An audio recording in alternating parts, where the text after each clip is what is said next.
ഇവിടുത്തെ സാധാരണക്കാരൻ്റെ വികാരം അറിയുന്ന, ഇവിടുത്തെ പാവപ്പെട്ടവൻ്റെയും കഷ്ടപ്പെടുന്നവൻ്റെ വികാരം അറിയുന്ന നേതാവാണ് ശ്രീ CP ജോൺ.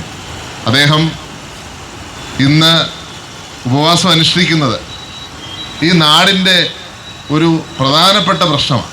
പക്ഷേ ഈ പറഞ്ഞ പോലെ ഒരു ഹൈലൈറ്റ് ചെയ്യപ്പെട്ടിട്ടില്ല ഇതുവരെ നമ്മുടെ പൊതുബോധത്തിലേക്ക്, പൊതുമണ്ഡലത്തിൽ ഇതിനെക്കുറിച്ച് ചർച്ചയുണ്ടായിട്ടില്ല. ഇന്ന് പ്രിയപ്പെട്ട പ്രതിപക്ഷ നേതാവ് ഈ പരിപാടി ഉദ്ഘാടനം ചെയ്യുമ്പോൾ കേരള സമൂഹം ഈ ചർച്ചയിലേക്ക് വരികയാണ്.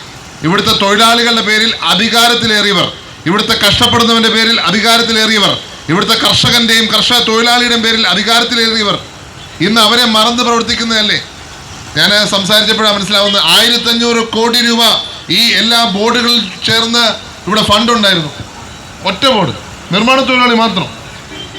ഇന്ന് 8 കോടി രൂപ മാത്രമേ ഉള്ളൂ. 8 കോടി രൂപ, 1500-ൽ നിന്ന് 8 കോടി രൂപ എത്തിയിരിക്കുക. ഈ സർക്കാരിൻ്റെ ഒരു മികച്ച ധനകാര്യ മാനേജ്മെന്റ് അല്ലേ? ഈ സർക്കാരിന് തൊഴിലാളികളോടുള്ള താല്പര്യമല്ലേ ഇത് കാണിക്കുന്നത്? ഇല്ലേ? 1500-ൽ നിന്ന് 8 എത്തിക്കുവാൻ വളരെയധികം പണിപ്പെട്ട് കാണും. എല്ലാ മേഖലയും പരാജയം. ഇന്നിപ്പോൾ ഏറ്റവും പ്രധാനപ്പെട്ട കാര്യം എന്താ? ഇന്ന് പറയുന്നത് ഞങ്ങൾ ഉമ്മൻചാണ്ടി സർക്കാരിൻ്റെ കാലത്ത്, ഇന്നലെയും ഞാൻ ആരും ഇരുന്ന് പറയുന്നത് കേട്ടു, ഉമ്മൻചാണ്ടി സർക്കാരിൻ്റെ കാലത്ത് പെൻഷൻ മുടങ്ങിയിരിക്കുകയായിരുന്നെന്നാ. ഇങ്ങനെ ആവർത്തിച്ച് കള്ളം പറഞ്ഞ് കള്ളത്തെ സത്യമാക്കണോ? നിങ്ങൾ നിയമസഭയിൽ തന്നെ അത് തെറ്റാണെന്ന് നിങ്ങളുടെ ധനകാര്യമന്ത്രി സമ്മതിച്ചിട്ടുണ്ട്. ഉമ്മൻചാണ്ടി സർക്കാർ ഭരിക്കുന്ന കാലത്ത് ഒരിക്കലും 18 മാസം പെൻഷൻ മുടങ്ങിയിട്ടില്ല എന്ന് നിങ്ങൾ സമ്മതിച്ചിട്ടുള്ള കാര്യമാണ്. നിങ്ങളുടെ സർക്കാർ സമ്മതിച്ചിട്ടുള്ള കാര്യമാണ്. അസംബ്ലി രേഖയിലുള്ള കാര്യമാണ്. എന്നിട്ടും പറയുക ഉമ്മൻചാണ്ടി സർക്കാരിന്റെ കാലത്ത് 18 മാസം പെൻഷൻ മുടങ്ങി. ഇപ്പൊ പെൻഷൻ മുടങ്ങിയിരിക്കുക. അതിനുള്ള ന്യായമാ.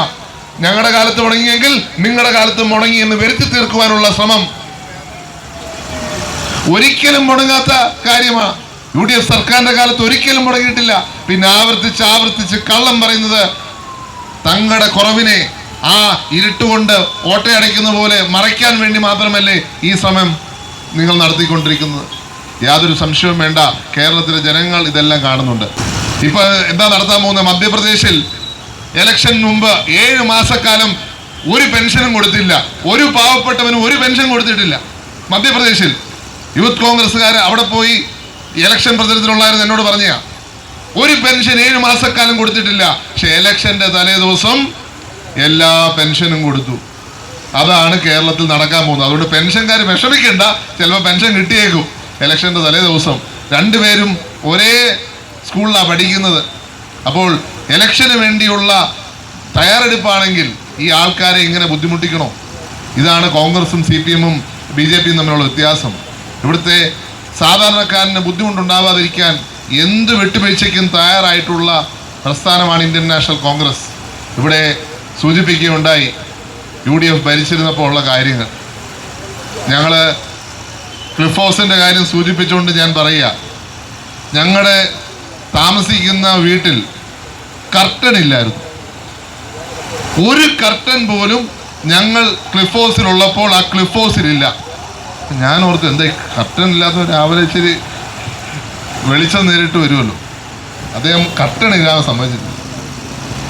അങ്ങനെയാണ് ആ ഒരു ചെലവ് പോലും അവിടെ ഉണ്ടാകുവാൻ, പാഴ്ചെലവ് ഉണ്ടാകുവാൻ സമ്മതിച്ചിട്ടില്ല. മാത്രമല്ല അദ്ദേഹത്തിന് ആദ്യത്തെ 2 വർഷം കഴിഞ്ഞപ്പോൾ താഴെയായിരുന്നു താമസം. താഴത്തെ റൂമിലാണ് താമസിച്ചുകൊണ്ടിരുന്നത്. മേളിലോട്ട് പിന്നെ കയറിയിട്ടില്ല. കാരണം കാലിന് ചെറിയൊരു ബുദ്ധിമുട്ടുള്ളത്, പിന്നെ അസുഖം വന്നു, നടക്കാനൊരു ബുദ്ധിമുട്ട് കൂടുതലായപ്പോൾ താഴെ തന്നെ താമസിച്ചു. അപ്പോൾ നമുക്ക് പാഴ്ചെലവിൻ്റെ കാര്യം കൂടുതൽ നമ്മൾ പറയാതിരിക്കുക വേണം.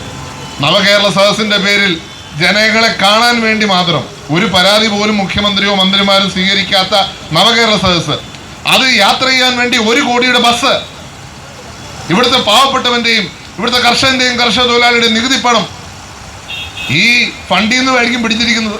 ഈ കർഷക അതുപോലെ തന്നെ ക്ഷേമനിധി ഫണ്ടിൽ നിന്നായിരിക്കും വിളിച്ചിരിക്കുന്നത്.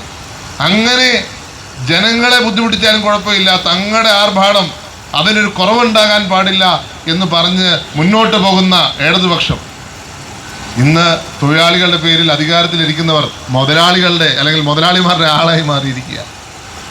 അവിടെ അദാനിയും അംബാനിയും ഉണ്ടെങ്കിൽ ഇവിടെ ഊരാലുങ്കലുണ്ട്.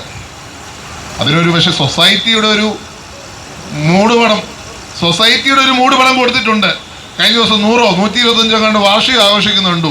അപ്പോൾ അന്ന് തൊട്ടേ ഈ സൊസൈറ്റി ഉണ്ട്, ഇവിടുത്തെ തൊഴിലാളികളുടെ സൊസൈറ്റിയാണെന്ന് വരുത്തി തീർക്കുക.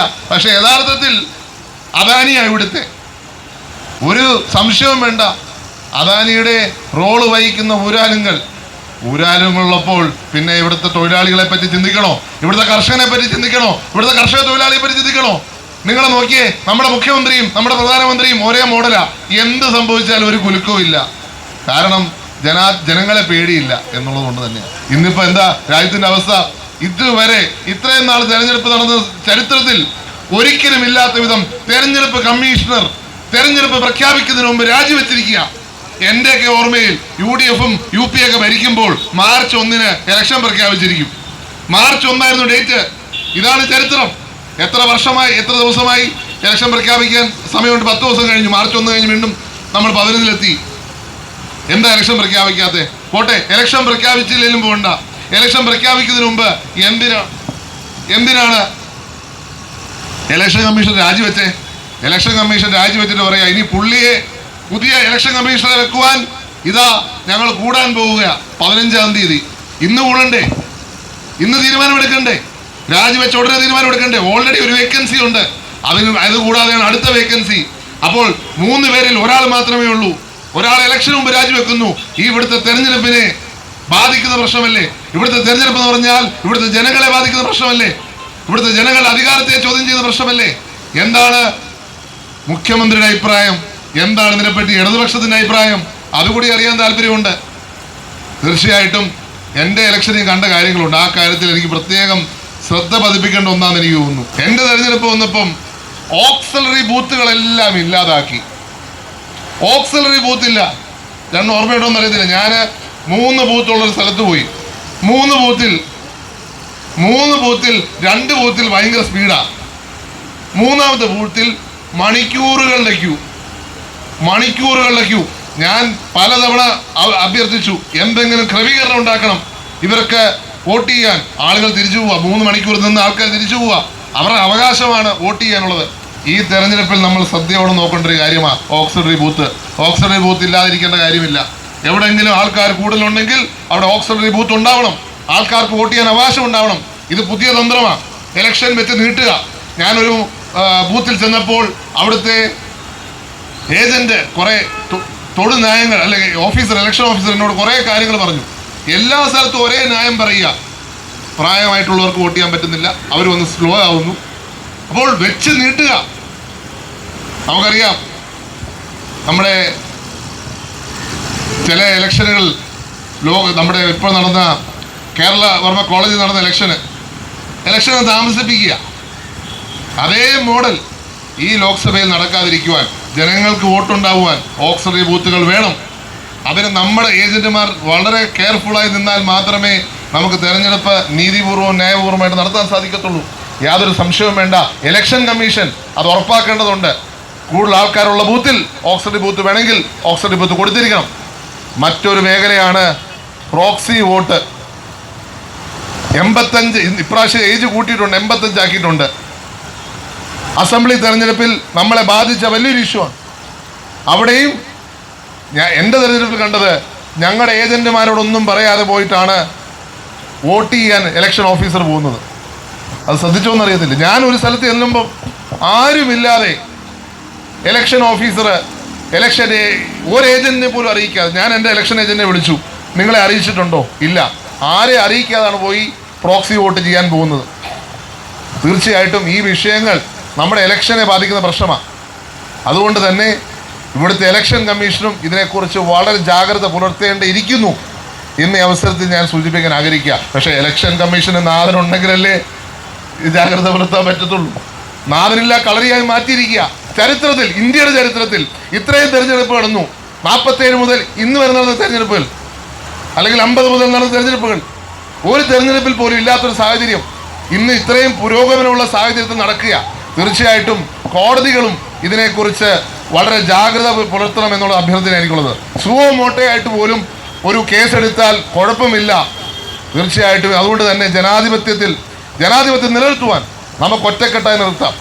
ഇവിടെ ശ്രീ CP ജോൺ അവർ നടത്തുന്ന സമരം ആ ഒരു ജാഗ്രതയുടെ ഭാഗമാണ്. ഇവിടുത്തെ കർഷകന്റെ കാര്യം, ഇവിടുത്തെ കർഷക തൊഴിലാളികളുടെ കാര്യം, തൊഴിലാളികളുടെ കാര്യം ആ ജാഗ്രത പുലർത്തി നിൽക്കുന്നതുകൊണ്ടാണ് ഏറ്റവും കാര്യങ്ങൾ പഠിച്ച് ചെയ്യുന്ന വ്യക്തിയാണ് അദ്ദേഹം. അതുകൊണ്ടാണ് വളരെയധികം സമൂഹത്തിന് മുന്നിൽ എത്താത്തൊരു പ്രശ്നത്തെ സമൂഹത്തിന് മുന്നിൽ കൊണ്ടുവരുവാൻ വേണ്ടി വളരെ ജാഗ്രതയോടെ ഈ തീരുമാനമെടുത്ത് മുന്നോട്ട് പോകുന്നത്. തീർച്ചയായിട്ടും ഈ ഒരു കാലഘട്ടത്തിൽ ജാഗ്രതയില്ലെങ്കിൽ നമ്മളെ അട്ടിമറിക്കുന്ന ഒരു സംവിധാനം നിലനിൽക്കുകയാണ്. നമ്മുടെ ശ്രദ്ധയെ തിരിച്ചുവിടുന്ന ഒരു സംവിധാനം നിലനിൽക്കുകയാണ്. അതുകൊണ്ട് എല്ലാവിധ അഭിവാദികളും വളരെ ജാഗ്രതയോടെ ഈ സമൂഹത്തിൻ്റെ പ്രശ്നം ഏറ്റെടുത്ത് ഇവിടുത്തെ കർഷകന്റെയും കർഷക തൊഴിലാളികളുടെയും പ്രശ്നം ഏറ്റെടുത്തുകൊണ്ട് ഇന്ന് ഉപവാസം നടത്തുന്ന ശ്രീ CP ജോൺ അവർക്ക് എല്ലാവിധ അഭിവാദ്യം അർപ്പിച്ചുകൊണ്ട് ഞാൻ എൻ്റെ വാക്ക് ചുരുക്കുന്നു. നമസ്കാരം.